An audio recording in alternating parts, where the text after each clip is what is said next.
One of the features of this machine, unlike some of our previous machines, is this high-resolution iron discrimination. And again, we now have 40 points of iron discrimination level, which gives you the ability to precisely tune in just the right amount of iron discrimination. And let me demonstrate that to you. We'll take this nail, for example, just a rusty framing nail, and we can adjust just enough iron discrimination to audibly discriminate this target out. And at the moment for this demonstration, I'm going to allow the low iron tone to be heard so that we can hear the nail versus having the nail silenced. And so right at the moment I have zero discrimination on, and of course this nail then sounds like a good target. Okay, so now I'm going to begin this precise increase of the discrimination until this nail is reliably rejected with a low tone audio.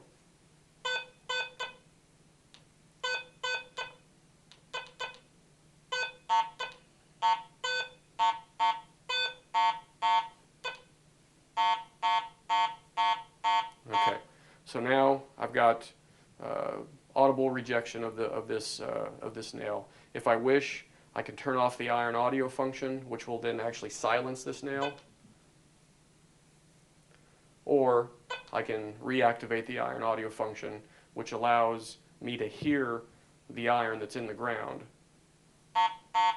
Okay, now one of the important characteristics of this high-resolution iron discrimination is now the ability to detect a target that's in amongst this kind of iron. And again, for any experienced treasure hunter, they know that the ability to pick out a coin surrounded by iron or even covered by iron is a very important feature. So we have here, for example, this nickel. And if I put this nickel behind the iron, behind this iron nail, I can now detect it. There's the iron by itself, there's the nickel by itself, the pair together, perfect detection. And again, that's the ability provided by this high-resolution iron discrimination. It's the ability to crank in just enough discrimination to get rid of the nail or to identify the nail as iron, and then still have the ability to pick out this coin from behind that nail. And even if it were a smaller coin, for example, this is a small little hammered bronze coin from Europe, very tiny, can still detect it. There's the coin by itself, the nail by itself, the pair together. Okay, so here's a demonstration, same nail, and now we have even a smaller coin than before. Now we have this dime. And again, what's important to the operator here is the ability to detect this dime at all. The exact conductivity of the dime or the exact conductivity that the detector provides is not so important. What's important is that it produces, when it's in amongst this iron, that it produces a signal that's obviously not iron. So again, this iron by itself produces this low tone signal. I add this small coin to it, in this case the dime, and now I've got this obvious good audible indication. Again, the iron versus the two together is an obvious good indication. Now just it's important to point out here that when the detector detected this pair together, the coin plus the nail, the target ID is not showing necessarily a dime because of the net conductivity of this combination together. The target ID is going to show something probably closer to a nickel or something close to the foil nickel range, and is not going to show a dime. But again, under these circumstances, it's what's important is that the detector produces a good sound, which it does. The next capability I want to demonstrate is the ability to detect a good target, such as this coin, from behind a hot rock. Here in the States we call them hot rocks. In Europe they call it terracotta, but it's basically a condensed concentration of mineralized, in this case magnetic mineralized content. So here's a hot rock, and of course we have no detection of this hot rock. If I then add a coin to it, I get a good detection. And again, what's important there is it's a good audible sound, a good target, the audio signal of a good target, as opposed to this iron. So another unique characteristic of the atpro is the digital target ID. Traditionally, the Garrett machines have had 12, 18, even up to 24 pixels or 24 segments of target identification. With the atpro, we've enhanced that now to 99 points of target identification. So what that of course gives you is much more precision in your target identification, more precision in being able to distinguish between various targets, and in general it gives you a prominent, easy to observe digital number that you can quickly relate to the particular targets that you're looking for. So for example, if you're looking for mini balls, they're going to read, typically, depending on the size of the mini ball, they're going to read in the 60s, for example, as opposed to this pop top reads in the mid 50s. And so now we can come in and finally, or you as the operator can come in and finally distinguish between these types of various targets. And again, the scale goes from 0 to 99. The first 40 points of that scale, first 35 to 40 points of that scale represent the iron range, and you can see that shown here on the screen. Of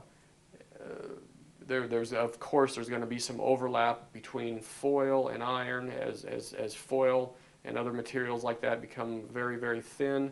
Their conductivity, of course, reduces lower and lower and begin approaching the iron.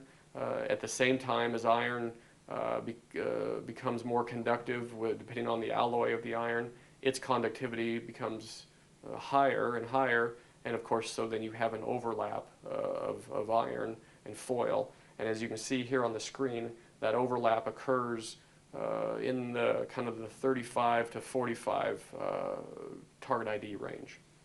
Another important thing to keep in mind about the digital target ID is that it works in conjunction with the graphical target ID. The graphical target ID is shown with segments across the top. Each one of those segments represent 5 points of digital target ID. So for example, this penny reads a 75 of a digital target ID, and the lighted segment that corresponds to that reading is the block corresponding from 75 to 80. And so again, each segment of the graphical target ID is a representation of 5 digital target ID segments. So you have both pieces of information. If you prefer to look at the graphical representation, you can use that. If you prefer to look at the digital representation, you can use that. Another important characteristic of this detector is its operating frequency. For the atpro, we've selected a higher operating frequency, specifically 15.3 kilohertz. This is done for one primary reason, and that primary reason is to enhance the detection of poor conductors or small thin items such as gold nuggets, jewelry. For the European market, it's hammered silver coins. But for any customer, whether you're looking for mini balls, again jewelry, gold nuggets, any kind of small thin items that have low conductivity, the higher frequency of the atpro significantly enhances the detection capabilities for these type of objects. Another important feature of the atpro is that it's waterproof, and this was designed specifically with the wader in mind. This is not a diving machine. It's not made for scuba diving to great depths, but it is truly waterproof to 10 feet. And it's waterproof all day long to 10 feet. It's made for those who want to wade in the lakes and the rivers, who do not want to be concerned about getting caught in a rainstorm. It's made for all environments, all terrain operation. So feel free to use this machine all day long in the water. Again, it's not a diving machine, but it's waterproof to 10 feet, so you can submerge the electronics. We provide, as an accessory, we provide waterproof headphones, so you can submerge your head, you can submerge the electronics, and it's usable up to 10 feet. In addition to all the other characteristics I've been describing about the electronics and the user interface and the audio features, another unique characteristic of this machine is our new double D coil that we designed specifically for this detector. Now, the double D coil provides many benefits. First and foremost is the ability for the double D coil to inherently reduce the negative effects of ground mineralization.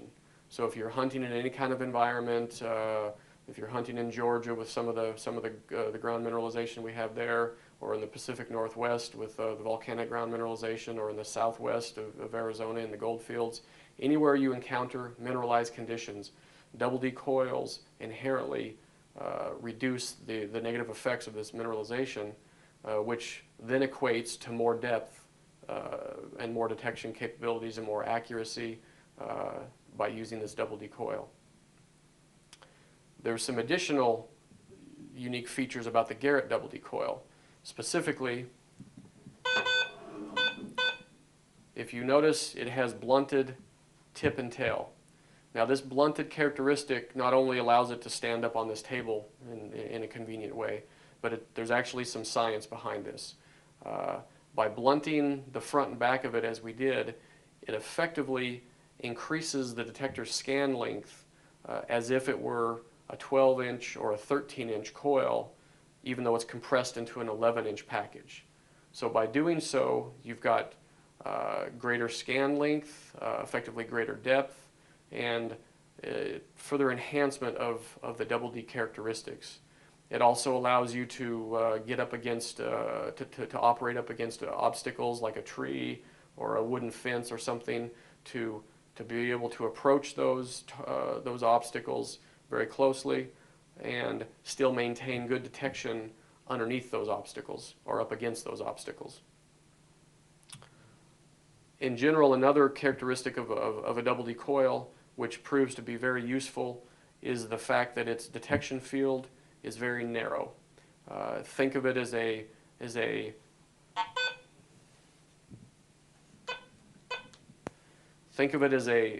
narrow detection knife coming down below the central section of this coil.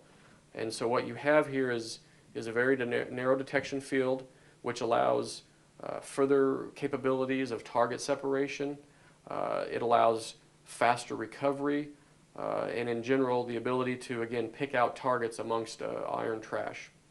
The 15 kilohertz operation of the atpro provides an enhanced detection of poor or conductive materials or small, thin materials, and an example of that is gold. Many people think gold is an excellent conductor, but in reality it's not. Gold is actually a fair or a poor conductor. The reason it's used and is so valuable in electronics and used throughout history is not because of its conductivity, it's because of its anti-corrosion effect. In other words, gold doesn't rust. That's why it's so great. That's why it's used for electronics. They don't corrode. But it is considered a poor conductor in the realm of conductivity. It's below copper, it's below aluminum, it's below silver. It's actually pretty close to lead. So increasing the frequency to the 15 kilohertz or 15.3 kilohertz as we've done with the atpro significantly enhances its ability to detect gold and makes it that much better of a prospecting machine. And so what I've got here is a variety of gold nuggets going all the way from quite large down to some small little pieces. And just to show you some of its capabilities, we'll start with this piece here. and showing its